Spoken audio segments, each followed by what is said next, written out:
When it comes to schoolwork, well, I've had some traumatic experiences in my life, and as a result, it kinda makes me feel off. I just can't seem to focus at all when I'm home, even when it's very quiet. Every little thing bothers me, and I feel like I read the same line a million times over and over. My sophomore year of college, I started to drive to a secluded location to do all of my readings for school.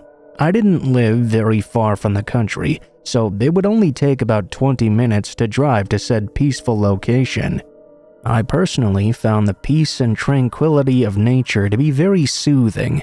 I know it may sound crazy to some people that I would drive that far to the middle of nowhere just to do my schoolwork, but it really felt like I had no choice. It was the only way I could bring myself to concentrate on my work. When the end of my senior year was approaching, I was starting to freak out about one of my big exams. The exam itself was 40% of my final grade, and I needed at least a 75 on it to pass the course. I decided that I was going to spend the weekend before the exam studying, and that I was going to make my own little adventure out of the experience. Instead of going to my usual secluded spot, I was going to travel to an area a few hours inward. I would hike the beautiful trails and find another nice quiet spot to study. I left first thing Saturday morning and arrived at my destination around 10 or so. I spent the earlier parts of the day hiking until roughly 2 in the afternoon. I found this absolutely amazing spot near the top of this steep hill. It was a clearing that overlooked a bunch of trees. There were some rocks on the top of the hill too, so I was able to get comfortable with my books and computer set up on them. I started reading my textbook when I thought I could hear the sound of twigs snapping around me. Now, in my distracted brain, all I could concentrate on was that sound of twigs snapping. It was absolutely driving me crazy.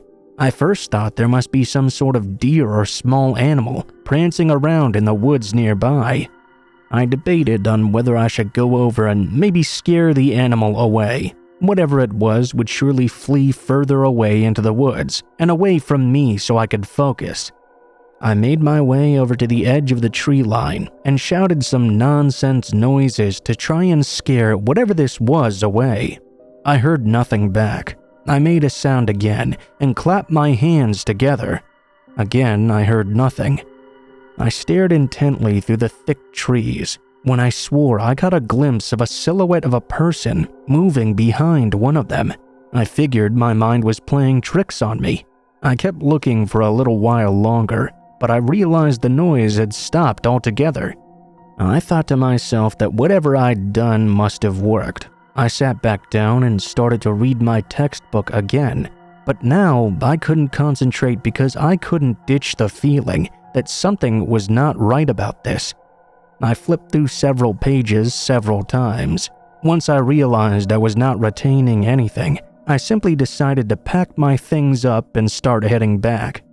I was fairly far away from where I'd parked anyway, so I figured it was about time to start heading back. I would just find a spot to study that was a bit closer to where I'd parked, but still in seclusion. When I walked over to the tree line though, I paused in fear. Standing about 30 feet away, shrouded by trees, was the backside of what appeared to be a man.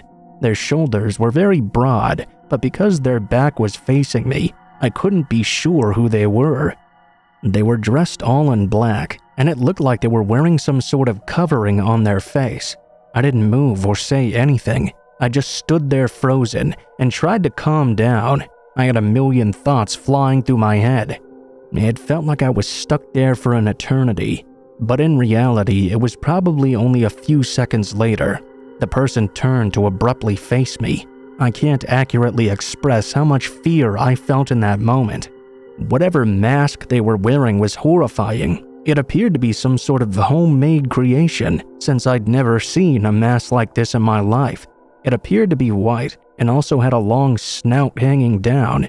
It almost looked like something out of Beetlejuice.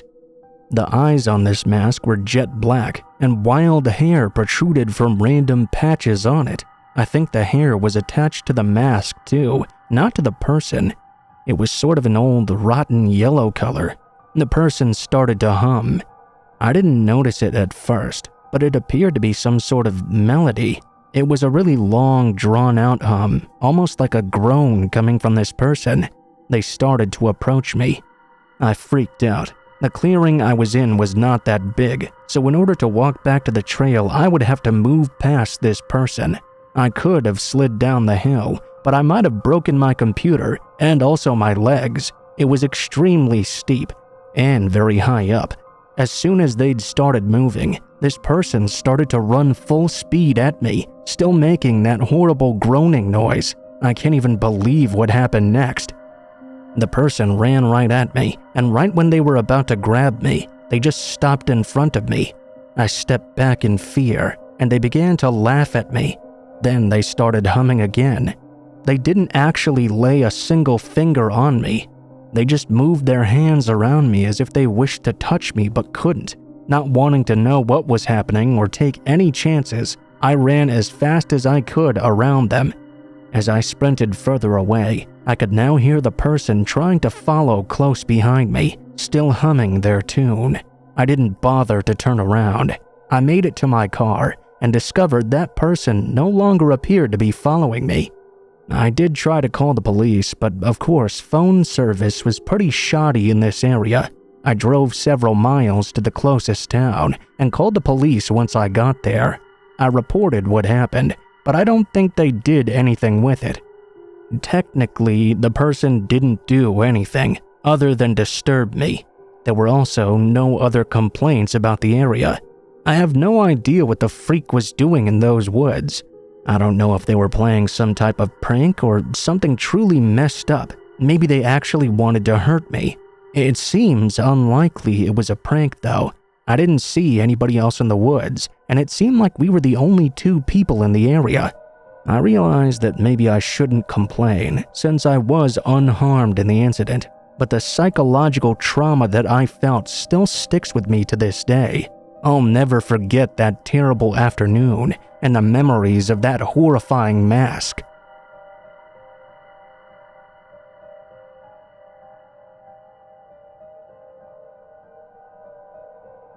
I've spent the better part of my adult life as a painter. It can be tedious work, but it's paid me decent over the last 10+ years. Being a painter has allowed me to open my own business, and to this day it's been very successful. Over the years, I've painted all sorts of houses. New ones, old ones, and everything in between. I had painted some houses that looked like heinous crimes had taken place there even. But none of the houses have ever been more memorable than a single house I was contracted to paint that was truly in the middle of Nowhereville, USA. You see, about 40 minutes away from where I lived at the time was this beautiful estate on many acres of land. I don't remember the exact numbers, but I do know it was a really big house with 3 stories and very old. The man who bought the house was an investor of some kind from Florida and wanted to buy a house in this area for some reason. I didn't really care about any of that though. The guy was paying me well, and a job is a job. My crew for this job was myself, my brother, and his wife. Since the house was so big, it was easily going to take several days on end to paint the entire interior. The guy didn't live here, and the house was empty, so that made it a bit easier. He was putting in some new flooring in a couple of weeks, so I wasn't worried about covering the floors either. It just made the job that much more simple. We started on Monday, and we were hoping to be finished by the end of the week. Since nobody was at this house, I was even planning on staying there a few late nights to get in some extra work. Monday was a little bit slow, but we did put in some decent hours. Tuesday, we really picked up some steam and got a lot of work done. My brother and his wife left at around 5:30 p.m., but I decided to stay behind and finish up one of the rooms we'd been working on. Well, those few hours I'd planned on staying turned into about 5 more, which was a major mistake. My back started to hurt so badly. I was feeling incredibly stiff too. It was closing in on 11 p.m., and I still needed to drive home. I also had to shower, eat, and get ready to be back there around 9 in the morning. I started cleaning myself up a bit and getting organized for the next day before I left. While I was gathering up some brushes and tape, I thought I heard the sound of whispering coming from one of the other rooms in the house. This house was objectively freaky. I mean, it was a giant mansion in the middle of nowhere with no furniture. It looked like a recipe from a horror movie. I'm not gonna lie, I almost expected a ghost or something to jump out. After a quick and not very thorough investigation, though, I chalked up all that whispering to just my mind. Or perhaps the wind or the house settling in. The house was old after all, so having a draft causing a creepy wind sound did not seem impossible. The next day came and I was feeling quite sore from the night before. Still though, I needed to get a good jump on the day ahead. I told my brother and his wife about the creepy whispers though. They were actually pretty freaked out. She's all about ghosts and creepy things, so she was having a real field day with this story. That evening, they decided to stay late with me and knock out a bunch more painting. I think really though, they wanted to potentially hear this spooky ghost. Either way, I was quite happy for the help. A little bit after 9, I heard a loud scream come from upstairs. It was my brother's wife, and it sounded like one of those life or death type screams. I remember having the thought running upstairs that maybe she was playing some sort of joke on us, but the scream sounded too real, and I didn't want to risk it. When we finally made our way to the room at the end of the hall, she was laying on the fetal position on the ground by the window she had been painting. She had a stand-up light that had been knocked over next to her, and some of the paint had been spilled across the ground too. At first, she was inconsolable. My brother was trying to ask her what happened, but she couldn't get any words out. I was more freaked out than I'd ever been in my entire life. I didn't have a clue what was happening, and I actually started to wonder if she'd actually seen a ghost, as implausible as that may seem. She finally started to speak though, and with fear in her trembling voice, she said, "I was painting around the windowsill. I saw the closet door behind me start to open. When I turned around, 2 people ran out of the closet down the hall somewhere." That was scarier to me than any ghost story. The idea of ghosts is quite silly when you think about it. You can just brush that off. But 2 people hiding in the closet? Well, that freaked me out much more than a hypothetical apparition. We grabbed our phones and went to the car, where we barely had any service. We did have just enough to call the police though, and the homeowner. Even though the house was out in the middle of nowhere, the police showed up relatively quickly, at least for the location. They searched the home, and we were horrified when they escorted not 2, but 3 people out of the house, 2 women and a man. The look in their eyes as they were being apprehended is still burned into my memory. They had these sort of dead but furious eyes, staring daggers at me in particular. Apparently, these people had been squatting there for months even before the house had been purchased. They'd somehow avoided being seen or found during that entire time. It makes my skin crawl, thinking I was alone in that house with them, and I had no idea they were even there. I don't know if they intended on hurting us, but all 3 of them had weapons on them. I'm happy I didn't have to find out. I'm not sure exactly what happened to them after they were arrested. All I know is that this job made me feel off from the very beginning, and apparently my gut feeling was correct. I'll never forget the sound of my brother's wife screaming out of my head. That's the kind of sound I hope to never hear again.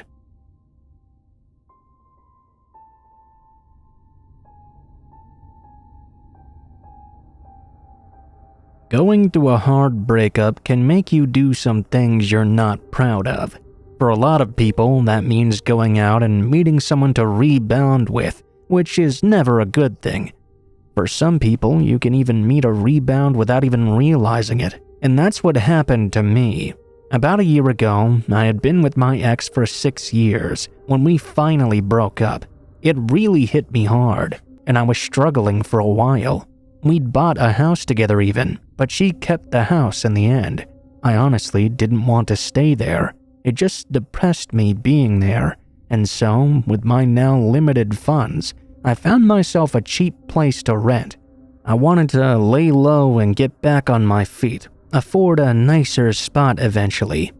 I literally let her keep everything when we broke up, so I didn't really have anything to my name. I found a month-to-month place to rent on the marketplace, and that's when I realized there was a ton of stuff on there to actually buy too. I bought a couch, a recliner, a TV, anything you could really think of. I felt like the king of saving money. The one thing I didn't have though was some tables and chairs, which made it sort of hard to have people over, either to play games or even just eat food together. I found this girl who we'll call Leia, who was selling a table and a set of chairs. They looked very nice and in great shape, so I messaged her. Long story short, I went and took a look at the merchandise. They were just as advertised. While I was there loading up the chairs in my truck, I started talking with her. Turns out she'd also just gone through a horrible breakup, and she was unloading a bunch of stuff. Well, our small talk turned into 2 hours of laughing and joking in her driveway. We ended up exchanging numbers and set up a little date to go out and grab a drink that weekend. I was real excited about this, since I felt I had a sort of connection with her. The date went well too. We went back to her place after the bar that night, which led on to several more dates. Before I knew it, I was seeing this girl on a regular basis. About a month later though, I started to notice that some weird things were happening. I would go to the bathroom and my phone would be in a different place, or my computer screen, which had been idle, was now turned on. I figured she was trying to snoop on me or something, which, in all honesty, I had nothing to hide anyway, so I really didn't push the matter. I just sorta shrugged it off. I figured she would realize I wasn't hiding anything, and she would eventually stop going through my stuff. One night, we started hanging out after we both got home from work, and I could tell she was really upset. I asked her what was going on, and she told me she had seen I had been texting my ex. She was worried I was going to go back to her. For context here, I had texted my ex recently asking if she'd received my doctor's bill in the mail, since I hadn't received it at my current address yet. She responded by saying she'd let me know if it ever showed up, and that was the end of the conversation. I wasn't mad yet. I understand some people have severe trust issues, and how that can be really tough. I explained it well to her what happened, and told her that I wasn't mad, but she should always talk to me about this stuff. The rest of the night was pretty fine. Next Saturday, she stayed over at my place. We fell asleep at about midnight, but I woke up a little bit after 3 in the morning because of a strange feeling. When I looked up, she was standing on my bed over me, literally standing on the bed, holding one of my golf clubs above her head with both hands. I instantly put both my hands up to block and slid to an upright position. I asked her what was going on and if she was all right. She was practically sobbing, and I could barely understand her. When she was able to finally get the words out, she told me this: "I know you're hiding something. Where is it?" I truly had no idea what she was talking about. I slid on the bed backward while she was still sobbing. Thankfully, she caught me just a second too late. She swung the club down and missed me by just half an inch. I ran out into the living room and couldn't believe my eyes. She'd completely torn apart my home. I mean, she ripped up all the pillows, knocked over the bookshelves, even went through all the cabinets in the kitchen. My computer was open, and I could see hundreds of tabs open. I started to get a bit livid. She had ruined all my stuff. She came out of the bedroom, no longer holding the golf club. She was bawling, begging me to forgive her, claiming she hadn't meant to destroy everything. Then, like the flip of a switch though, the tears and sobbing turned into anger. "I'm just so hurt about Nicole." I'm sure I looked quite confused, since I had no idea who this Nicole could be, or who she was talking about. I tried to start defending myself, but she started shouting she knew all about Nicole. She'd seen everything. With no notice, she charged at me and pulled a knife out from her waistband. Thankfully, I'm much bigger than her, so I was able to hold her back until I could reach the door. Once I got to it, I ran out as fast as I could to the local corner store. It was open 24 hours a day. I burst through the front doors and told them to call the police right now. Thank God they did, and the police showed up pretty quickly. I explained to them everything, and this whole ordeal ended up being an even bigger nightmare. Turns out that Leia was unfortunately not very well in the head. I'm sure that's quite obvious now. I'm not exactly sure what she ended up being diagnosed with, but I was actually kind of sad for her. In the moments where she was actually sane, she was such a sweet girl. I hope she ended up getting the help she needed. I still think about that night quite a lot. The memory of her standing over me as I woke up with a golf club was something I'll never forget. Ever since I bought that table from her, I haven't used the Facebook Marketplace, and I honestly don't think I ever will again.